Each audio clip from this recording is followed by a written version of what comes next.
Joining us on the Newsline this morning, Larry Lindsey, former National Economic Council Director, President and CEO of the Lindsey Group. Larry, great to have you back. Good morning. Good morning. How are you this morning? We're doing well. We're all trying to make sense of the plan as we know it. We'll hear more this morning, obviously. But based on the details you know, offer us a brief critique. You've been here before, trying to craft a plan that'll pull the economy out of a tailspin. Well, of course, we all hope that the plan is going to work. I think the president-elect was absolutely right on that.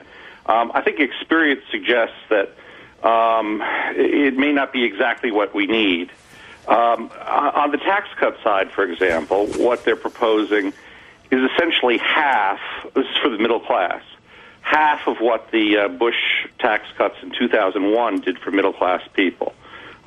Typical family of four back then got a $1,600 tax cut.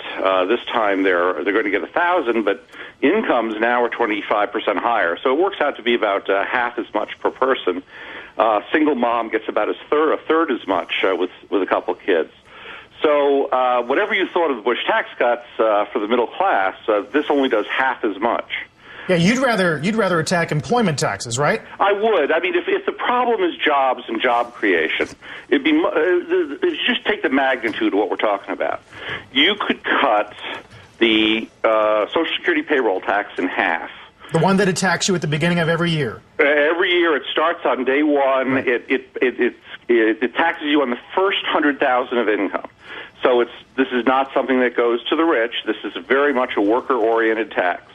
A typical worker would get under this $1,500, which is 3 times as much as what Mr. Obama is proposing, and his employer would get an additional $1,500 to keep him employed. And it'd be automatic. It'd be no gimmicks, no way to game it. And I think that should be the benchmark against which this is being compared. And so on the tax side in particular, I don't think it works.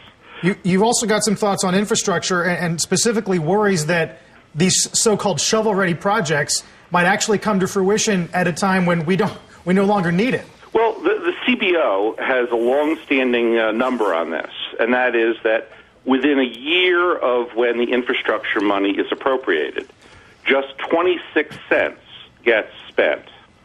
So that means, if we start this in the second quarter, 74 cents of every dollar they're appropriating will get spent starting in the second half of 2010. That's not exactly something that's going to jumpstart the economy.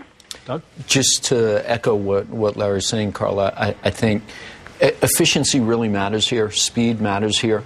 So adjusting something that's already in place, like cutting the payroll tax or increasing Social Security benefits to older folks, all the mechanisms are in place. It's some computer switches, it's some phone calls, and it's done, rather than a new infrastructure of people to try to do something as well. Well, and I think that's a great point. We're starting to learn now that there's 2 infrastructures of people that are going to stand in the way of this money being spent right away. The first we learned yesterday is his colleagues or former colleagues in the Congress. They're now demanding that all of these bills run through the appropriate committees and subcommittees. I think that's good government, but it certainly slows it down. The other is the state bureaucracies. I mean, if you're a New Englander and went to a town meeting, or if you've ever watched your county board or your state legislature, and you've got some doozies up there in New York and New Jersey, they don't exactly spend the money right away, right? And then when they do spend it, a lot of this money is going to go to raising prices. 2 specific examples. Before I let you go there, Larry, we got to squeeze a break in before the top of the hour. I apologize. But thanks for the insight, and we'll see what he says later on this morning. Great. Thank you. Larry Lindsey with the Lindsey Group.